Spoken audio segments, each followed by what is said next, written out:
Hi, I'm Cary Stamp with Cary Stamp and Company. In one of my prior videos, I talked about some major changes that could go into effect if the act known as the For the 99.5% Act is passed. At least it's passed as written. And what I want to share is some strategies and techniques that you could take to take action right now to avoid the impact of potential future estate taxes. So the first thing I want to review is the idea that we all have the ability to give away $11.7 million right now during our lifetime or at our death.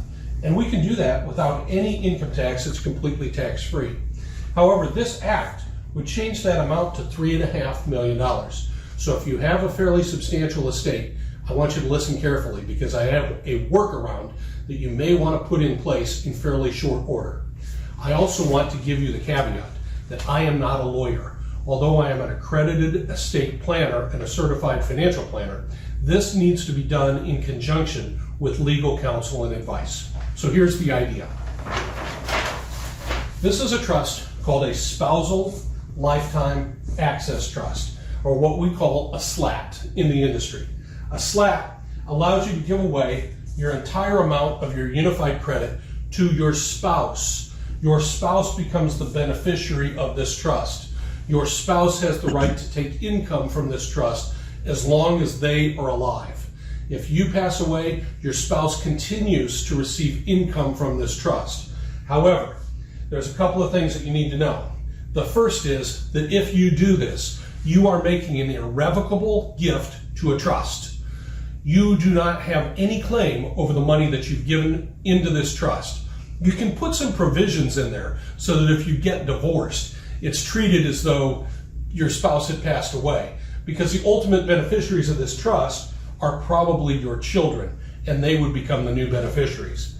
However, there's a few rules. If you have a really large estate, you cannot have a SLAT for the husband and a SLAT for the wife that are identical. You can't use an exact mirror trust. Work with your attorney on this one, or you might get yourself in a little bit of trouble. Secondly, this gift, as I mentioned a moment ago, is irrevocable. You're not entitled to any of the income or the principal of the trust. Your spouse is. So your spouse has the ability to share that with you, but your spouse is also much better off using their own assets before tapping into this trust, because the growth of this trust will also pass outside of your estate if we do this properly. So who should do this? I really think there's only two types of people that should do this type of trust. First off, you're either extremely well off. You realize that you're never going to need the money that you're going to give away to a SLAT. If that's the case, go ahead, because it will definitely preserve the $11.7 million in exemption in an environment where it looks like that exemption amount is going down. The second group of people that should probably consider doing this are people that are just really old.